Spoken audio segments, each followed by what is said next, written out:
What is up, Fanatics? It's 8 p.m. Mountain Time, and that means another episode of Home Theater Fanatics Live. Tonight is episode 179, almost 180, 179, and we've got another great episode for you.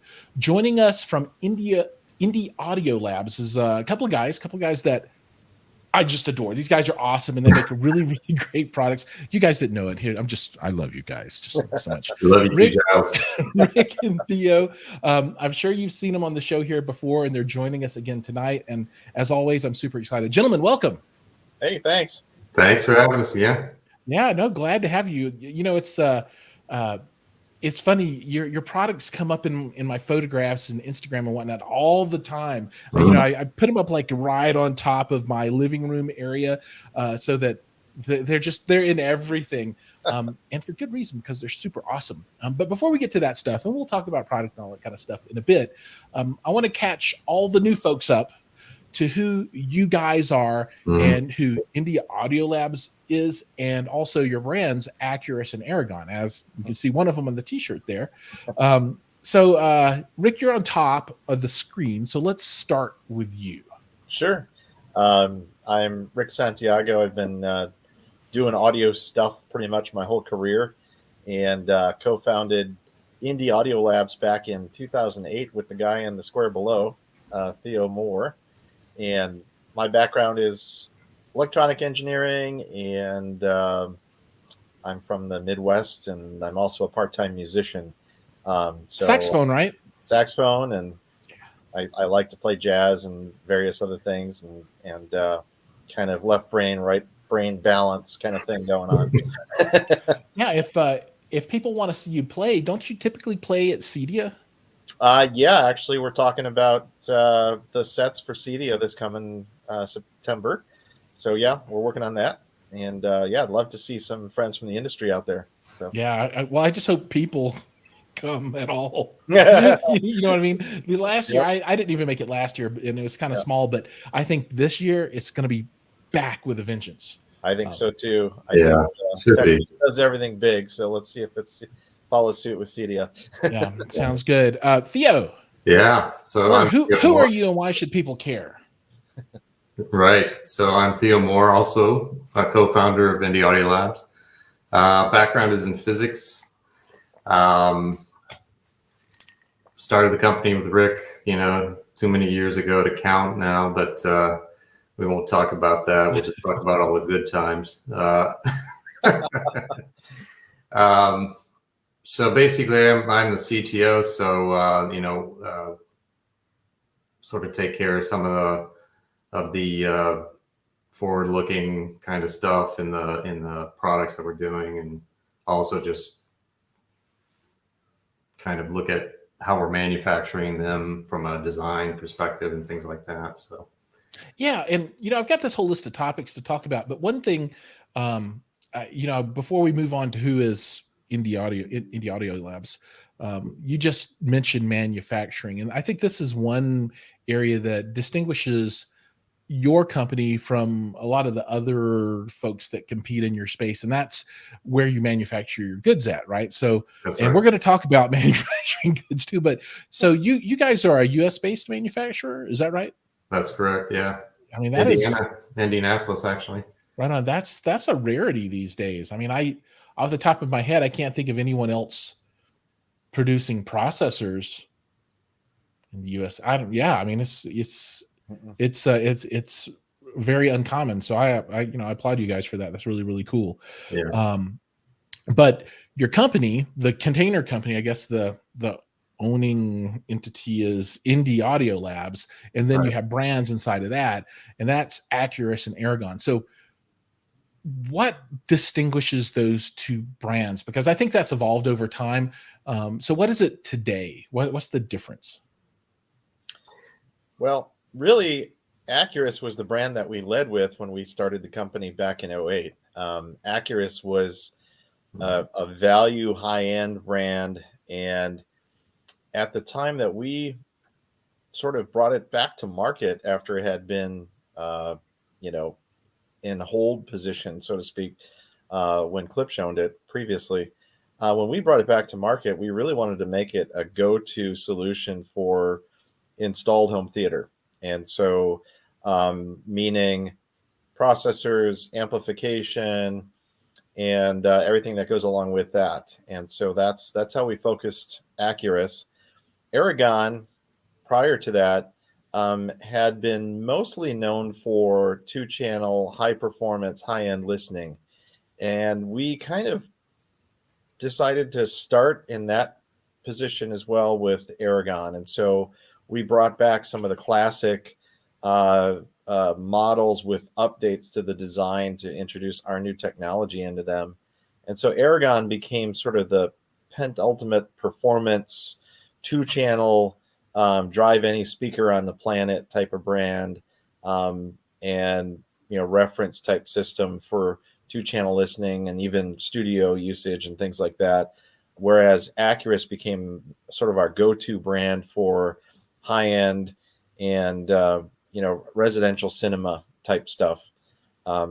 Where they've gone since then, they're continuing to evolve, and we're continuing to modify and expand both brands based on what we're hearing from customers and what we're hearing from our dealers and our installers. And so we've seen cross migration a little bit where, for example, in some high-end theaters, people are using Acurus processors with Aragon amplification. So they're using mono. Nothing wrong with that. Yeah. Yeah, it's been some crazy theaters that we've spec'd and seen installed recently with monoblocks for LCRs and I still want to do 13 monoblocks. Yeah, that's still my dream. One we've day. Seen that, and actually, we've got an exciting announcement about that application. And Ted, cool. I don't know if you want to talk about the partnership announcement. Yeah, so we, one of the sort of questions about putting Aragon in home theater amplification is how do you rack mount it, right? Because they're sure. Yeah, that's always a challenge. Yeah.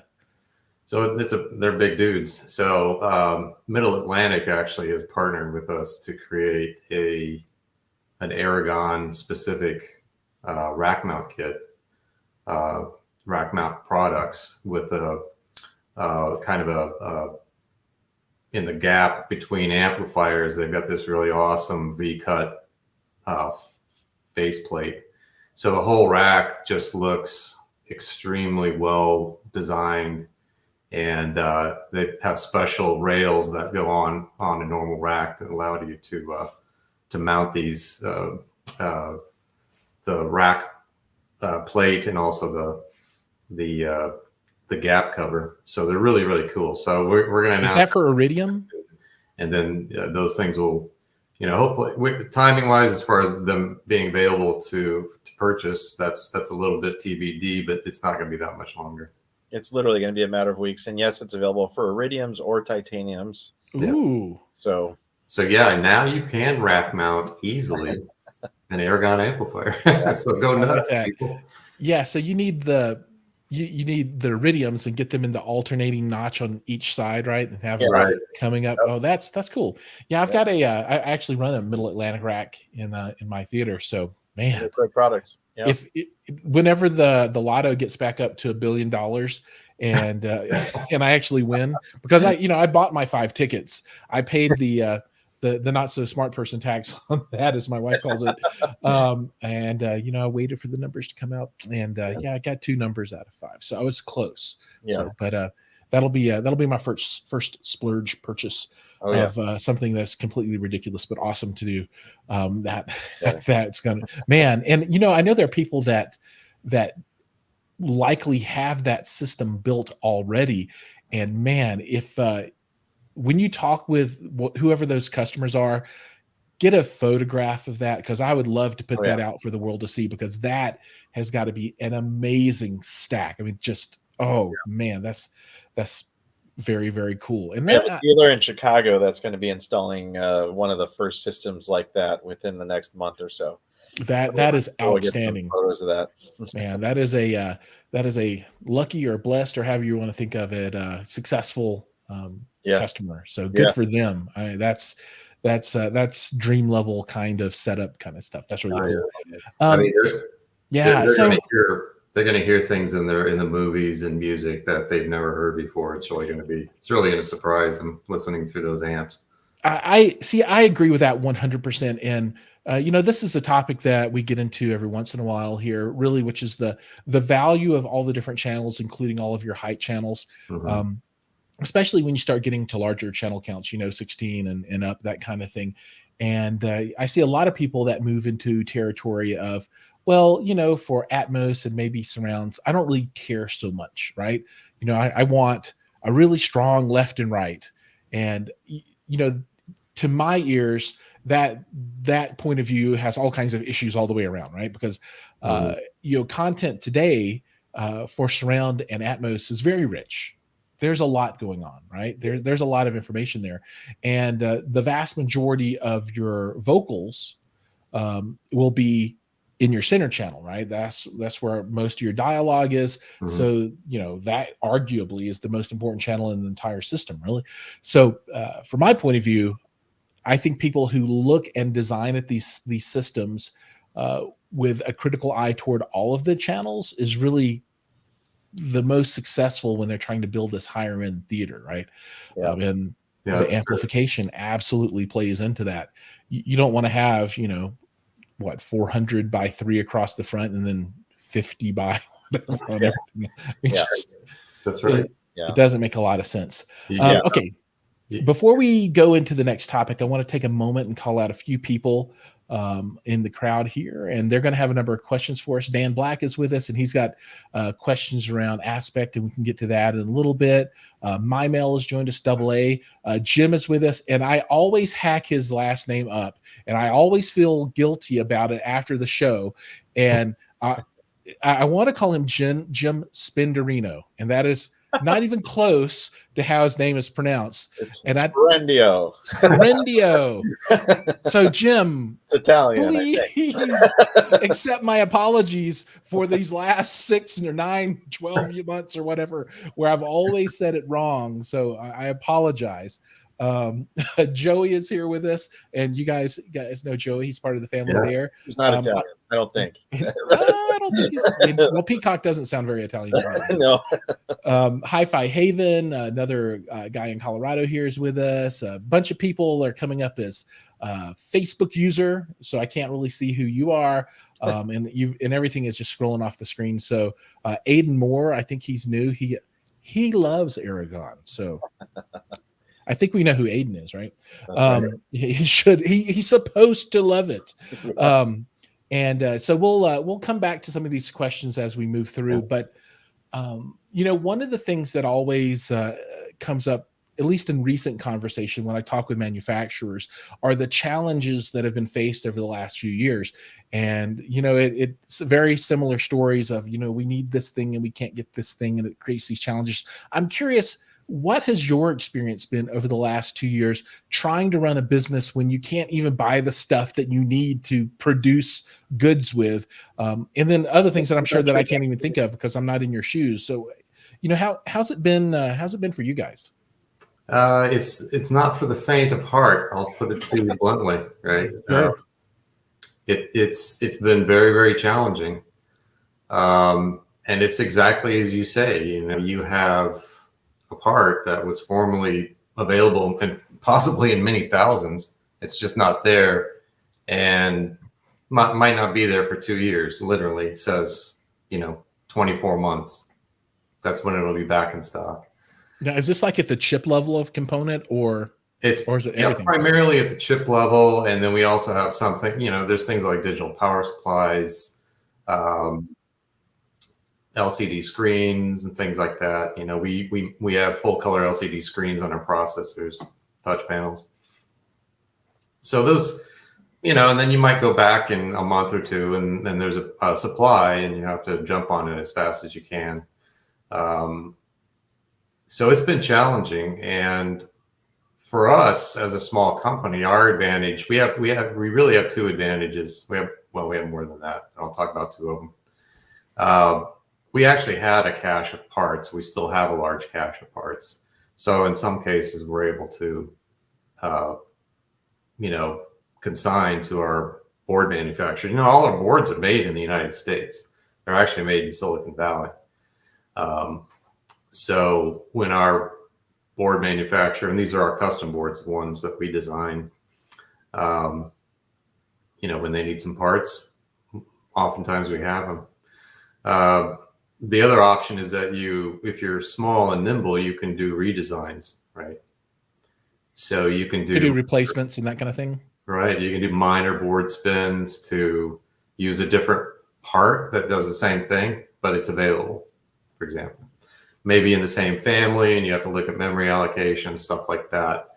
So that's two of the things that we've used that have really been able to help us keep product flowing. Our lead times aren't what we would like them to be, of course, but they are better generally than what's seen in the industry at large right now. So that's interesting. On the redesign to use alternative parts, I can just imagine, there's a design engineer and someone comes to that person and says, "Hey, can you take this one out and put this one in? And we need to start production next week." Yeah. I often say that to Rick, and he often says that to me. Yeah. Or we say that to Aiden, our systems engineer, who you mentioned earlier. So. Mm-hmm. It's more like we have to take this one out and we have no idea what we're going to put in its place. Oh, yeah. I bet those meetings are good. So we can't get this thing anymore. What do we do? Yeah. Let's figure it out. Now, one of our big hallmarks is that we design for upgradability and long life for the products in general, which, really starts at the board level. So the intrinsic design of our boards is such that we can accommodate some of these changes. And that makes it a little bit more straightforward for us to make these kinds of modifications when we need to get a new part in. So that helps a lot. It goes both ways. It benefits our installer customers, but also benefits us when we need to do these changes to get use parts that are available. I've always wondered about, the kind of the design process for these types of pieces of equipment, right? Because I think in a home theater, the processor is one of the most complex pieces, right? Projectors are complex in a different kind of way, but when you start thinking about upgradability, has there ever been the thought process of building like a kind of a modular backplane that's accessible from the outside? So, it would be like just pulling and removing cards, turn the power off, you pull a card out and then put another, and you don't even have to open the chassis. I'm curious if there are benefits or drawbacks to that kind of design, as opposed to you mount the board and attach with ribbon cables, that kind of stuff. There's definitely some obvious benefits that you might think about in terms of, field upgradability is simple and modularity and so forth. But there's some non-obvious drawbacks that have always caused us to pause when this topic comes up, because it comes up pretty frequently. Oh, I bet, yeah. And some of those have been things through the years, just in terms of experience of finding, first of all, the expense of connectorizing every board in the product for a backplane situation. Those tend to be, if they're done right, they are very expensive connectors, as you would find in computer servers and other industrial measurement equipment or things like that. Trying to make a consumer version of that's rugged and reliable and survives temperature cycling and humidity and all those types of environmental factors is not an inexpensive proposition. So take that times 7 or 8 boards, and now you've added, another $1,000 to the retail price of the product, right? Yeah. So that is one thing. Even in terms of shipping, vibration, those types of things, you've got to. We learned very early on. We have modular designs, not quite backplane level, but there are ribbon cables that connect boards in a logical manner. And if you open up the top of one of our products and you look inside, it's a pretty neat and tidy setup. I've been in there before. You're right. It's very straightforward. Not a rat's nest like you might see in a PC or things like that. But on the other hand, we learned pretty quickly that, it's not adequate to just put in a ribbon cable in a header and assume that it's going to survive a transatlantic shipment.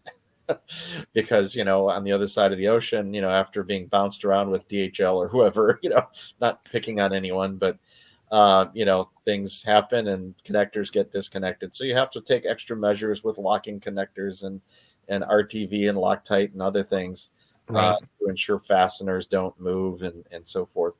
So we're kind of the approach of we're going to make it upgradable in the field for the things that need to be upgraded.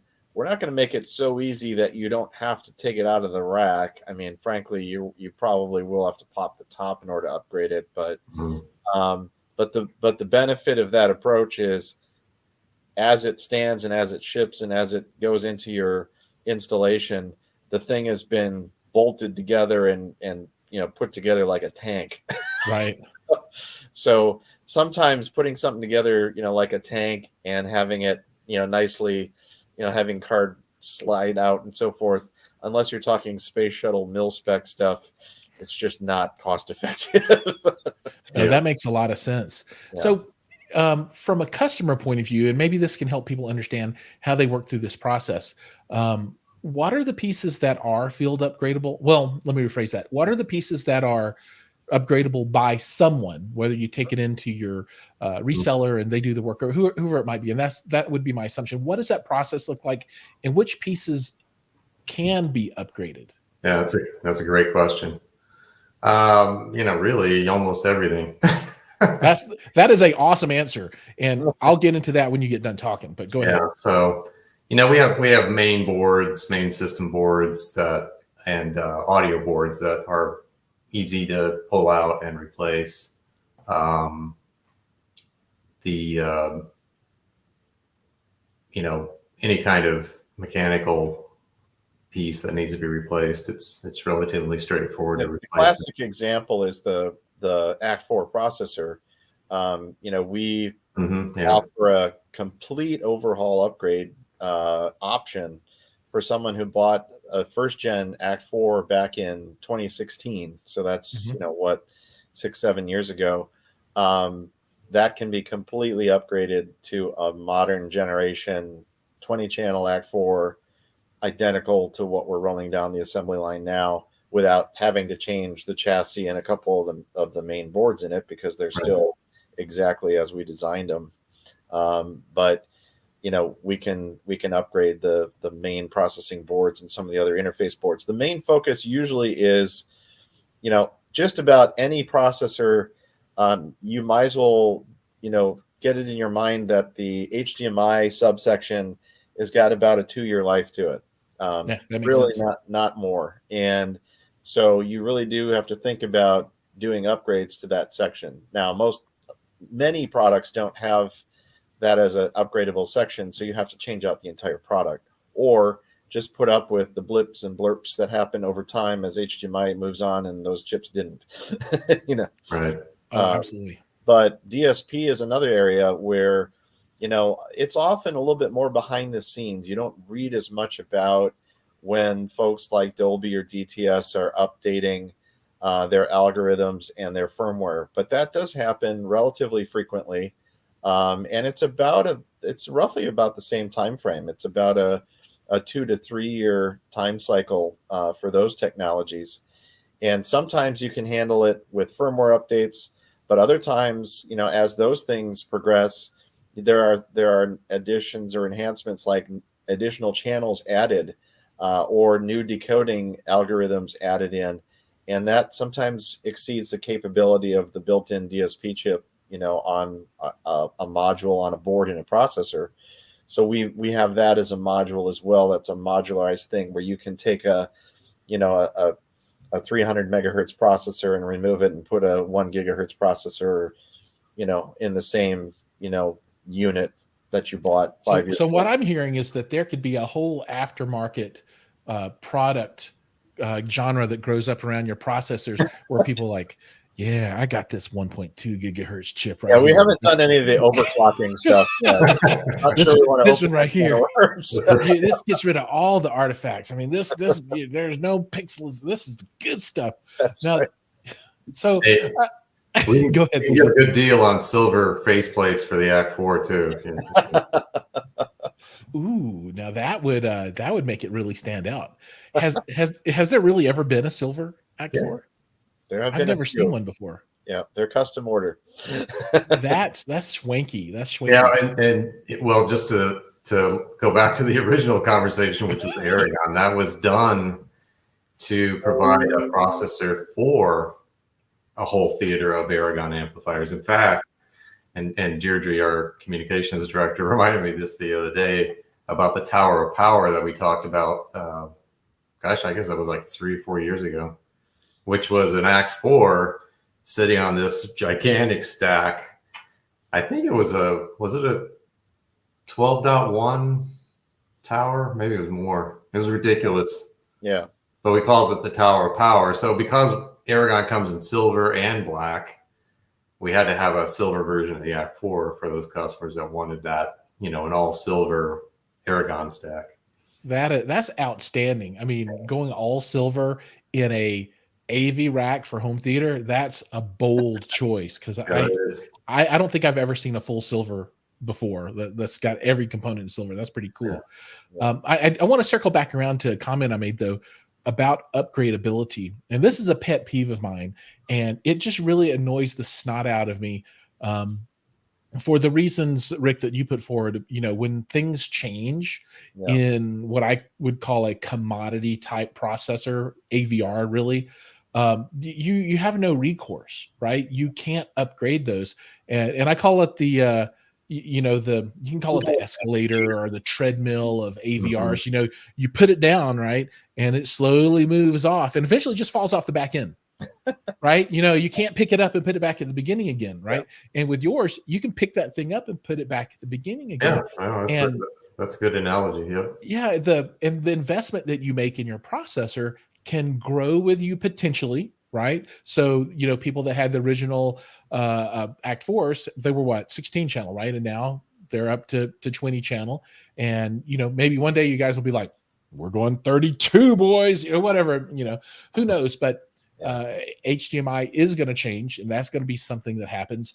And one day there'll be Dolby Atmos Pro Plus version. I don't, who knows, right? Or something. Yeah. But the point is, you don't have to re-spend money on things that you don't need to re-spend money on. Right. And I think that is absolutely outstanding. And for anyone who's really serious about home theater, you don't want to have to continually go back to Best Buy and spend another $1,200 or whatever it is, right? Take your 10 grand or whatever it is, buy something that you can keep for 10 years, upgrade as you need to, and really get to know and love. That's my point of view. I think anybody who's serious, that's the best way to go. Yeah. No question. Absolutely. All right. So we have flogged that one. But now to come back around from that discussion to the supply chain piece, right. Did you, and you alluded to this a little bit, but nowadays, do you find yourself in a situation where you want to stockpile some of the rarer components and you do that? Absolutely. And unfortunately, that's what everybody's doing. So it's kind of this death spiral that everybody's been in for the last couple of years, really. Although I would have to say we're kind of seeing signs that it's breaking out a little bit,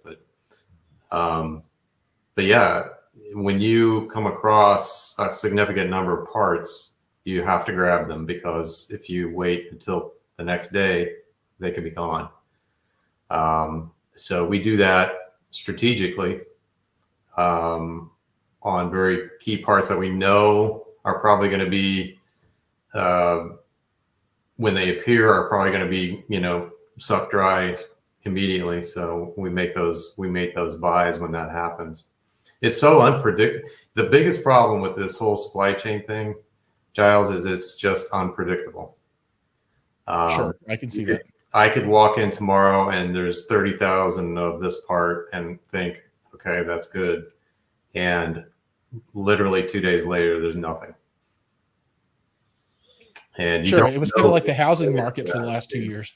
Yeah, you don't know which part is going to be affected at any time. So it's really tough to plan and forecast and do things like that. It's really changing manufacturing a lot. I mean, if you think about the big craze, was the whole just in time, lowering your overhead, your manufacturing efficiency, having a high turns rate, amount of times you're turning your material inventory and all that kind of stuff. And with the intrinsic assumption of that is that material is available, when you need it. And Right. when that assumption goes out the window, like it has over the past couple of years, then you just have to do fill the pipeline with, material as much as you can to kind of buffer what could happen. Yeah, it's tough to do. There's no question about it. But I would say I do consider it fortunate that we have the visibility down to the chip level. We've got, partners that are chip manufacturers directly. I know there's other manufacturers in our industry, even other processor manufacturers that, they tend to specify a product to go with their product line, but they don't get down to the chip level. So when things happen, they're kind of, in a tough spot in terms of visibility to, how to solve the problem. We can at least attack the problem at the chip level and either do a redesign or search for a comparable replacement or things like that. So in that regard, maybe we're kind of fortunate and maybe we can at least trickle products out when others are shut down. So. Right. And the side effect of the whole supply chain thing, and we're not the only ones who suffer from this, is that you're kind of diverting engineering resources to these challenges, these design challenges, and they're not focused as much on new product development and things like that. So it just slows down that cycle. And you see a lot of this in HDMI, HDMI 2.1 spec support at the chip level and what board solutions are available because, the supply chain, some chips aren't available. They're not going to be. There's a lot of things that have slowed down from a technology release perspective just because of this whole supply chain thing. No, that makes a lot of sense. I mean, that would have to happen, right? If you can't get parts, people just have to wait. So you called out HDMI 2.1, and this is a question that I hear quite often, not only about your product, but any product. So what is the current state of affairs for the Muse and the Act 4 for 2.1 compatibility or functionality or the future, or what does that look like today? Yeah. So today the hardware in our products supports some limited set of 2.1 features and functionality, primarily around eARC and HDCP 2.3, things like that. It is not the 48 gigahertz support for things like 8K 120, 4K 120, things like that. That is the next set of hardware that we're working on. But again, working on it in the vein of fits in the current products, upgradable, just like, frankly, the hardware that we're shipping today that's got even just a limited set of 2.1 capabilities. That hardware is actually our third generation, and some of these products have had all three cards in them over time. So that's going to continue to evolve as the standard evolves, and really, frankly, there's really nothing out there that's successfully working at 48 gig right now. There's 40 gig parts. And those are the ones that are, in some of the AVRs, and those worked with little asterisks and some caveats. And sometimes some pretty big asterisks and caveats. Yeah. I mean, that spec is a mile long. It'll be years, perhaps a decade or more before it's fully, realized in terms of at a chip level. There's a lot in it. And there's a lot that no one's even talked about yet. and that's okay because frankly, we're still trying to get the basics of it. Right on. So people are going to be, people will present solutions that are 2.1 compliant of fractions of the spec, year after year after year. They'll add additional parts of the spec that are compliant, are supported, and it's a tough thing to communicate to customers and stuff like that. Because I think, well, you're 2.1 compliant, and breaking it out in these, bits and pieces of the spec sounds weird, but that's unfortunately what it's going to have to be for many, many years, because the chips silicon literally is not available to do the full spec. That makes sense. It won't be for a while, and that was before the supply chain. With the supply chain issues and the whole semiconductor industry kind of going nuts. Who knows how long it's going to take. So you mentioned 8K. So I want to look into the crystal ball. I want us to look in, shake the thing up, and in terms of consumer availability, meaning someone at home can sit down and watch some type of 8K content, right? And that would mean having your display, your processor, your source, your content, all of those things. How many years out? And I want you guys to get a number in your head. And this is just pure conjecture because I have a number in my head and I want to see if we line up at all, because close. You guys know way more about this kind of stuff than I do. And I'm curious, if I'm on the right track or not. Not so that we can. Are you talking like Hollywood level 8K pictures, Marvel, Disney, that kind of stuff? Absolutely. Yeah. So, wow. Good question. Because I predict there will not be an 8K disc format. I think it'll be all download somehow at that point. I don't think there'll ever be physical media. But what is the time frame where someone could in their home watch 8K, maybe on a television? Right. I'm trying to remember the dwell time between the 4K hysteria and when 4K actually finally was like, ubiquitous in disc. Right. Yeah. Gosh, wasn't that? Man, that's a long time ago. I think the chip shortage set us back, frankly. Wasn't it about 4 or 5 years, the dwell time, Rick? Do you remember? Yeah, I would say so. And I think that implies to me we're looking at maybe having that speed. So maybe it's, or doubling that speed, I guess, having the time. So, I think 2.5 years. So maybe I think 2024 is when I think we could have that kind of stuff in 2024. I think so. Man, I was thinking like 15 years out or something. Well, I mean, it's got to be that long. I'm thinking it's going to be only exclusively, high end. Right. Sure. Well, yeah. Okay. Well, yeah, but Jiles, he said at the beginning, consumer level type stuff. Yeah. So I don't know. I'm thinking more like, I'd say 6 to 8 years, maybe. Okay. Or it's kind of ubiquitous. And I think you're probably right. It probably will be streaming. It doesn't make any sense to invest in discs. Obviously, network infrastructure is going to keep improving. So that's where it's going to be resident. So that that technology roadmap that plays into the timing as well. That makes sense. All right. So as many people like me are, I'm quarter operated. Have you ever heard that term? Quarter operated. Somebody was talking about salespeople one time and they're like, oh yeah, all salespeople are quarter operated. I'm like, what do you mean? You remember put quarters into the video game. So if you want it to work, you got to put a quarter in and then it'll work for you. So Don, he's paying me off to ask you the hard questions. So he's asking, is anything on the future horizon beyond Atmos and DTSX? And then as far as Aspect goes, and I think there might be something to talk about with Aspect, when is that going to be available? And it's already available, right? So anything on the plans beyond Atmos or DTSX, and what's up with Atmos or Aspect rather? Yeah. Well, I mean, the main third party in terms of that game, is Oro 3D, obviously. We signed up as a licensee for Oro 3D several years ago. We have access to the technology, and we certainly are appreciate what it can do in terms of upmixing. It's a great format for upmixing music and so forth.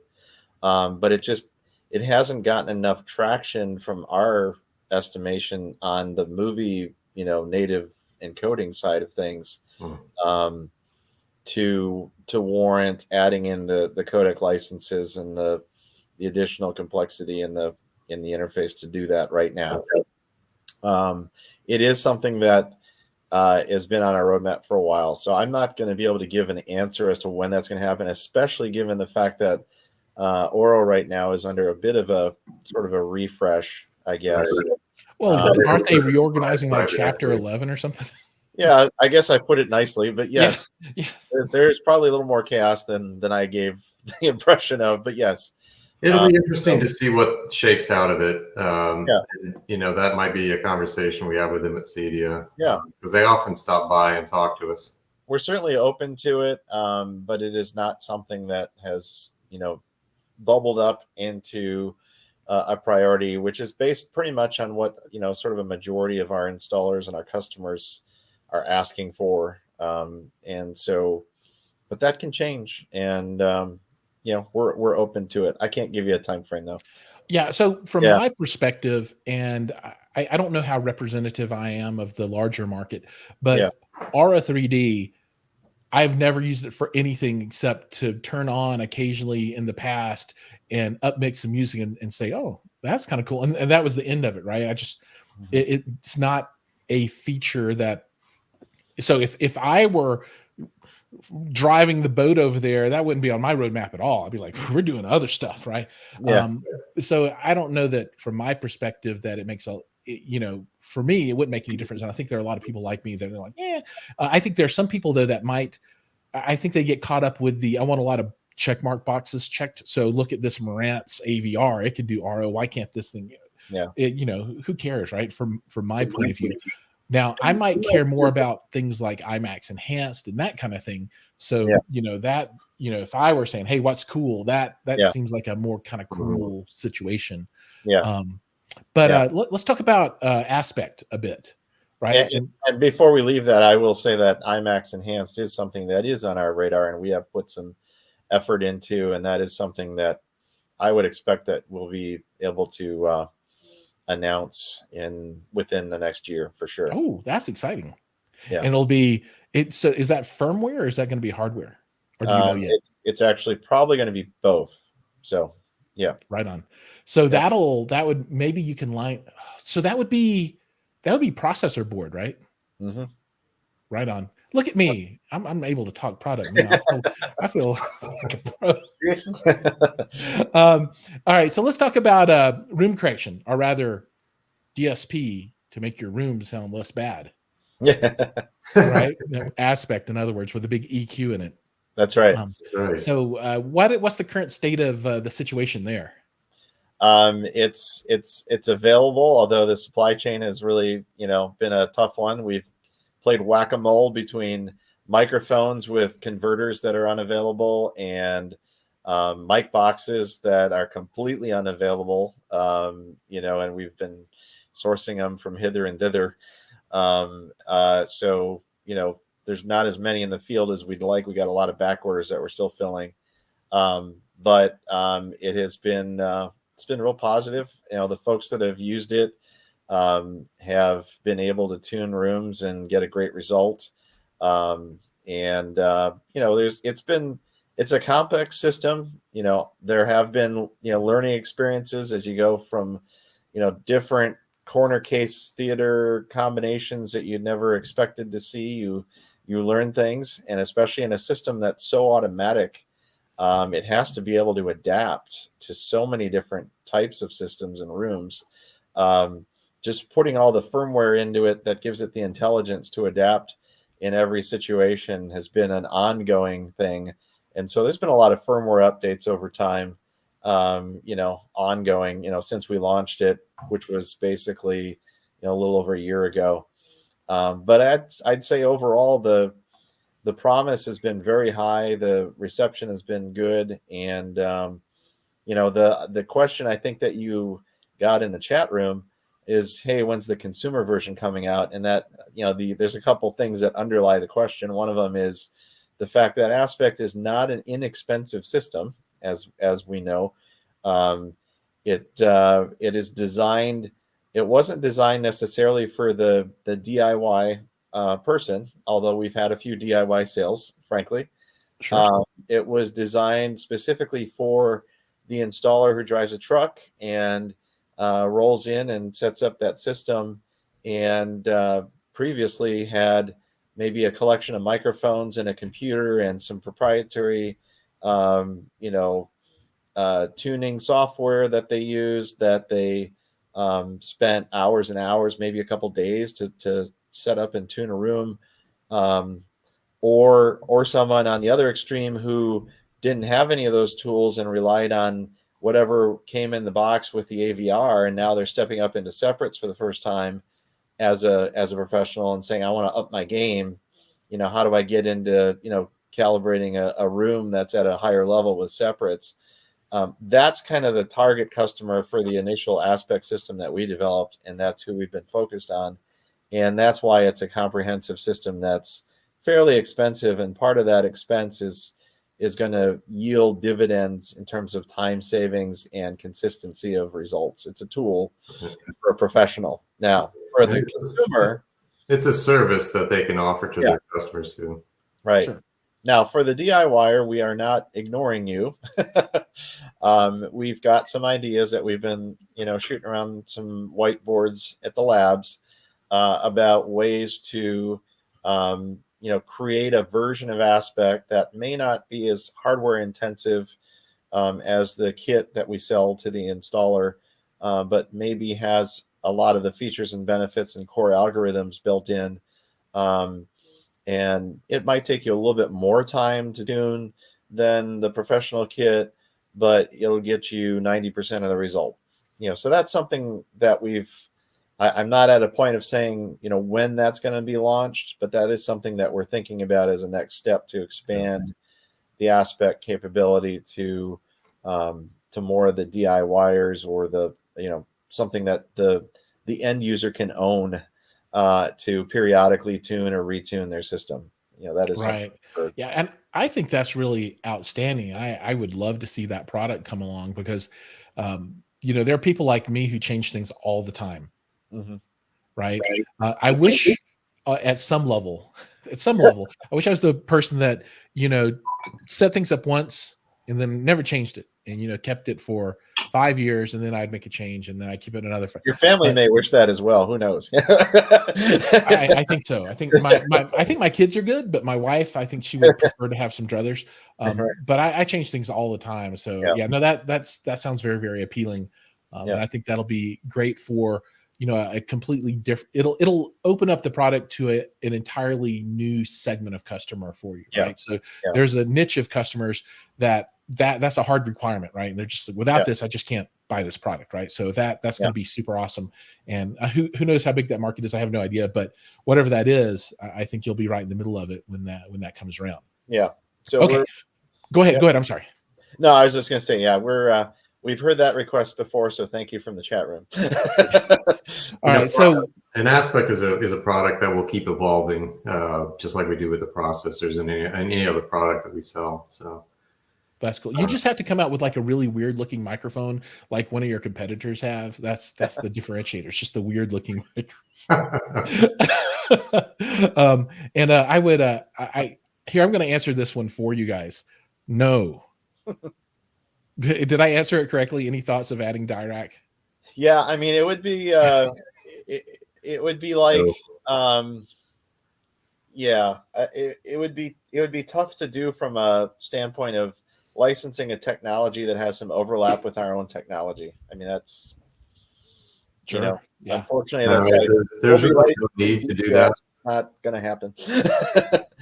I mean, nothing wrong with Dirac. I'm not saying anything about that, but I'm just suggesting that, it just wouldn't, maybe oil and water wouldn't mix very well. Yeah.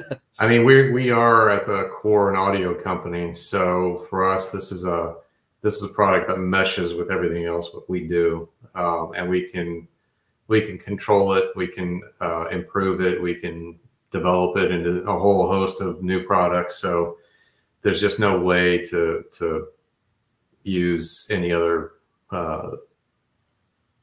algorithm or technology that's out there in our own systems. That makes a lot of sense.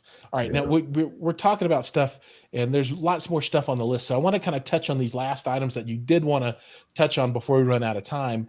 And way back about 50 minutes ago, you mentioned your first partnership, and that was with our new one.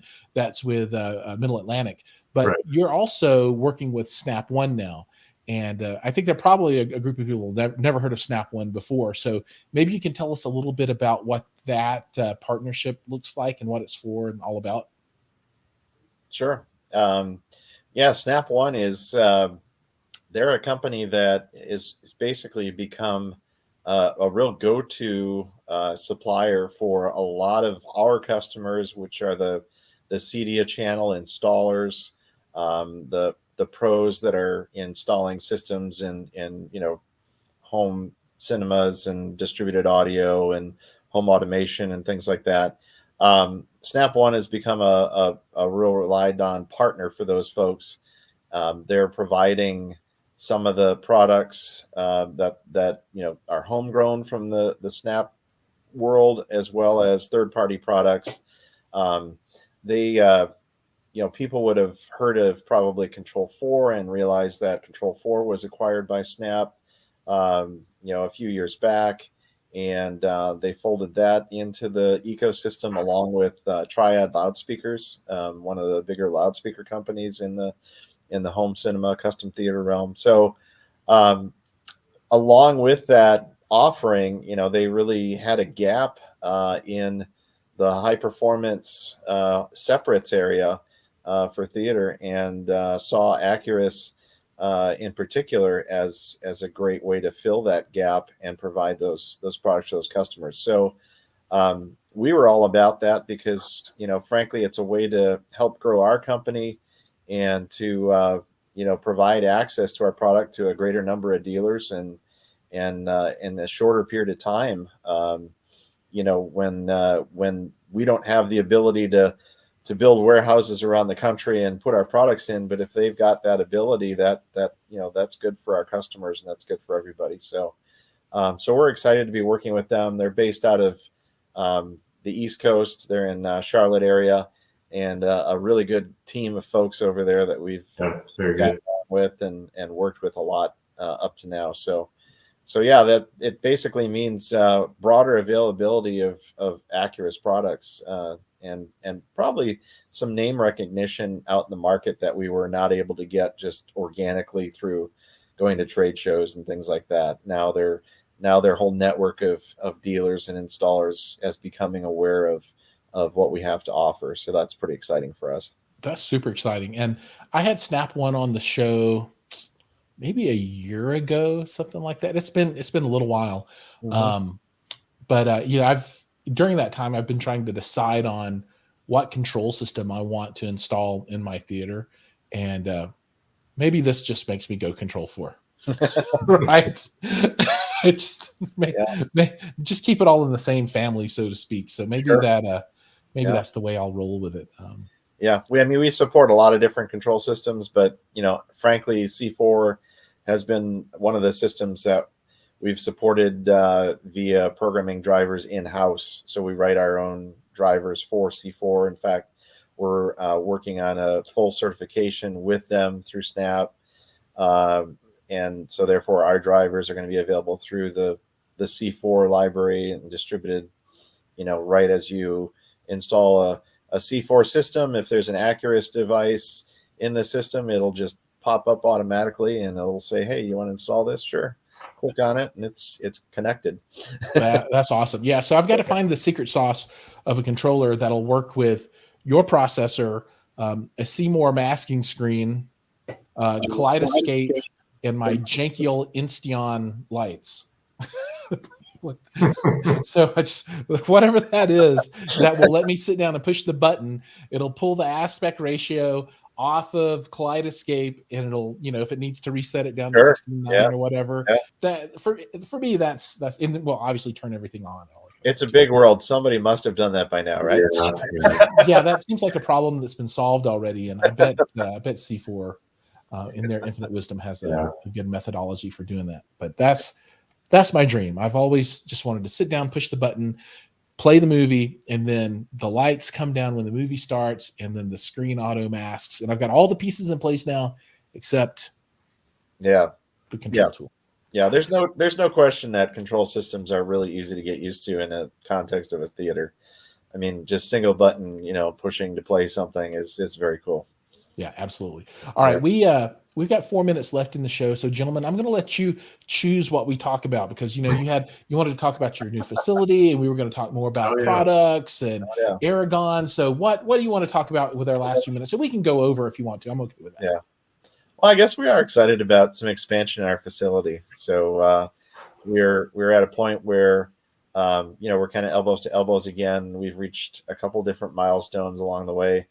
And now, especially with the partnership with Snap, anticipating, increasing, volumes there and so forth. We're actually doing another expansion. We had an expansion last year. We're doing another expansion this fall. So we're in the planning stages of that. And, hopefully we'll be able to post pictures and things on social media and so forth as we start finishing things out and getting moved to the new spaces and so forth. So so that's up and coming, and that's, I guess, exciting in our world, as we're playing whack-a-mole with the supply chain. That is really exciting, though. I'm very happy to hear that things are moving along smoothly. You're making these new business moves, and things are growing. I mean, it couldn't happen to a better set of folks. I'm really happy that you're having this level of success, where some other companies, have had some downturns and some problems. And not to say that it hasn't been tough, but it's really good news, and I'm really happy for you. Yeah. Well, we keep pushing the rock up the hill. Right on. Okay, cool. I think with that, maybe that's a good logical concluding point for us. And maybe this leaves you wanting a little more time, so that'll force you to come back again one of these days and talk about more stuff. I love to hear about the new goodies as they become available and things get announced. So for folks that haven't seen you before, I assume that you'll be at CEDIA this year. Is that correct? Yep, that's correct. I can't remember the booth number. It'll be in the documentation. Read the manual. Yeah, that's right. And we're also going to be at Audio Advice Live here in a couple of weeks. Oh, I've been looking at that one, and I thought about maybe trying to figure out how to go out to that. Is that a brand new show? It is. It's a brand new show. This is a pioneering year. So maybe I will. I don't know yet. I'm all good to go for CEDIA. Got the room. I think I have to walk like a mile each way every day or something crazy. Oh, wow. I'll Uber it. Or maybe they have the little scooters there. I don't know. But folks out there, CEDIA is kind of an industry show, but if you have an opportunity to go, it's a really good show, and you get to see a lot of stuff, and it's not as crazy as some of the other shows. So it feels like you get a little more time and really dig into things a little bit more than you might be able to at maybe if you're familiar with 2-channel shows where there's like a billion people all the time and you feel like you're crushed like this. So, and then the other question that people need to know the answer to, if they're interested in purchasing products from Acurus or Aragon brands, how do they do that? How do they get hooked up with the right dealer? Where do they go? What do they look at other than talking to Joey Peacock on the who's in the crowd tonight? How do they buy your stuff? Yeah. Well, right now on our website, there's, find your dealer and find a rep. And those are all, the best ways is to just make direct contact. You can send an inquiry. If the easiest thing to do is send an inquiry to sales@indieaudiolabs.com.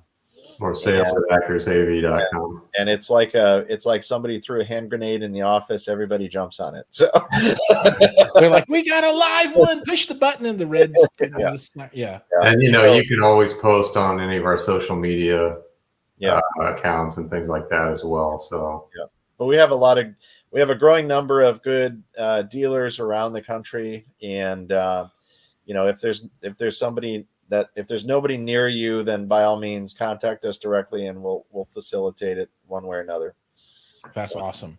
Yep. And then if you're out there, you just can't figure out how to get the answers that you need, feel free to reach out to me and I'll help facilitate that. I'm always happy to do that and assist in any way that I can. But I think with that, we're going to go ahead and call it. Thank you, gentlemen, so much for your time. Thanks, Jiles. I really appreciate you coming out on the evening and joining me. So thank you very, very much. Always a good time. Thanks. Yep. Thanks. Everybody else out there, thank you as well. See you guys in the next one. Take care.